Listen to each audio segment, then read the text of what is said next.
In Chapter 5, we discuss the risk factors now recognized as being implicated in atherosclerosis. We discussed how atherosclerosis can result in heart attacks, strokes, and peripheral vascular disease.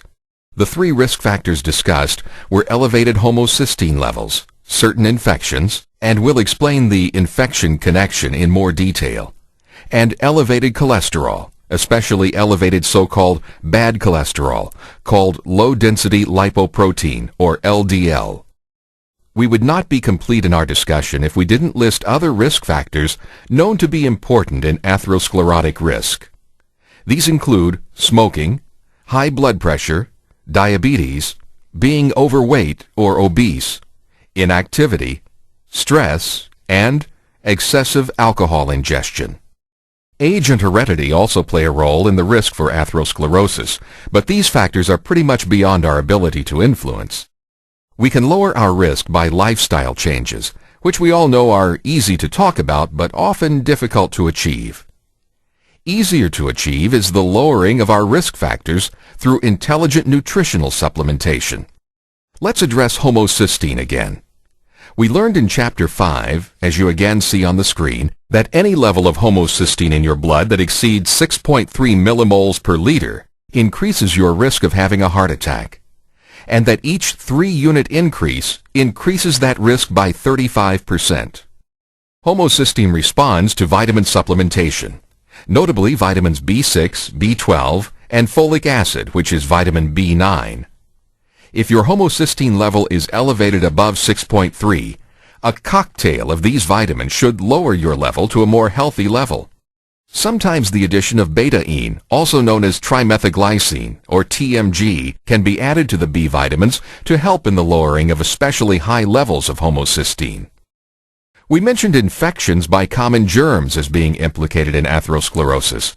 You'll remember what happened when the big eaters called macrophages went through the homocysteine-damaged arterial lining. They had the intention of finding and literally eating and thus killing the germs that had gotten into the arterial wall. But they got waylaid by the homocysteine-oxidized, tasty LDL cholesterol.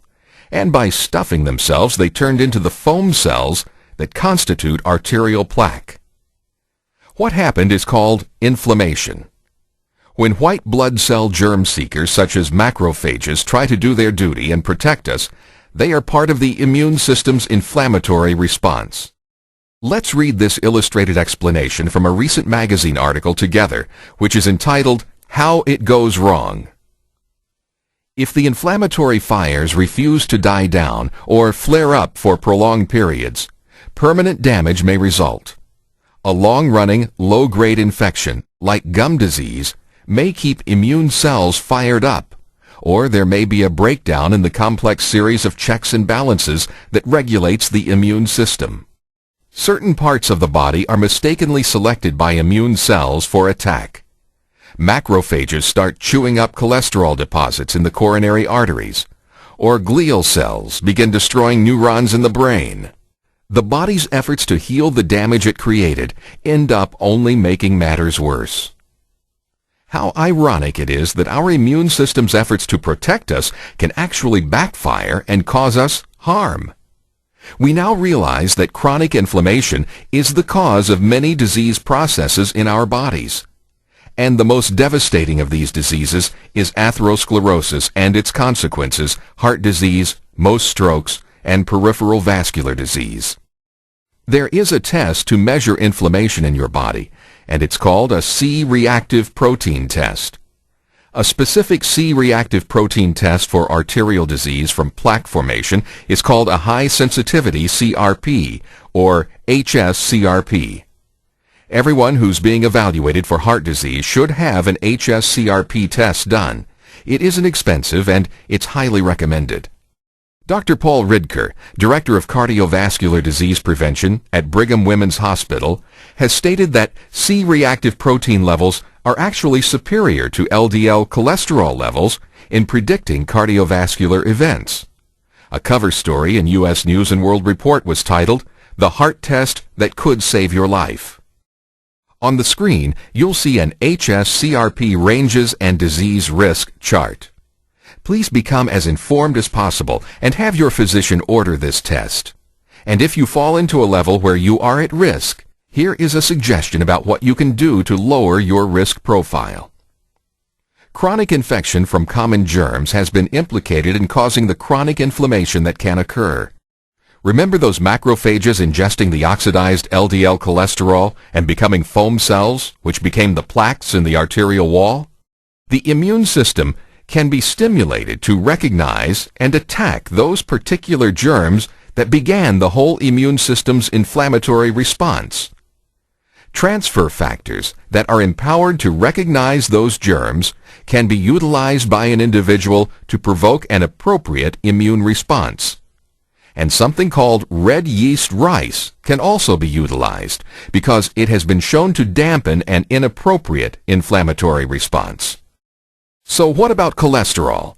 Certainly, cholesterol is implicated in atherosclerosis, and elevated cholesterol levels must be addressed. After all, if LDL cholesterol hadn't been in the arterial wall for homocysteine to oxidize, it wouldn't have been there for macrophages to ingest, and the building blocks of foam cells, and therefore of plaques, wouldn't have been available. But interestingly, 35% of people who have coronary heart disease and strokes have a total cholesterol level of less than 200 milligrams per deciliter, as you'll see here, which is considered normal. Here is a chart showing the values in a complete blood lipid or blood fat profile. The components of a lipid profile are total cholesterol, or TC, so-called good cholesterol, high-density lipoprotein, or HDL, triglycerides, and so-called bad cholesterol, or LDL. You can go to our website set up for video email subscribers to print this form out. The goal is to try to lower your total cholesterol and to lower your triglycerides and your bad LDL cholesterol while raising your good HDL cholesterol. Red yeast rice has been shown to be an effective natural supplement to achieve a more healthy lipid profile. While red yeast rice has been shown to be remarkably safe, please refer to our website for additional information prior to incorporating red yeast rice into your nutritional supplementation program. Garlic has also been shown to lower cholesterol and should be considered. Copper and magnesium can be incorporated to help normalize mildly elevated blood pressure. To help minimize the oxidative damage, that oxidized LDL cholesterol that the macrophages ingest, such antioxidants as selenium, copper, zinc, vitamin C and E, and resveratrol can be added to your supplementation. And to increase the pumping efficiency of the heart, magnesium and coenzyme Q10 have been shown to be effective. Atherosclerosis and its consequent diseases, heart disease, most strokes, and peripheral vascular disease is the #1 threat to our health. Through lifestyle changes and informed nutritional supplementation, we can lower our risk factors and enhance our probability of having a longer and more fulfilling life.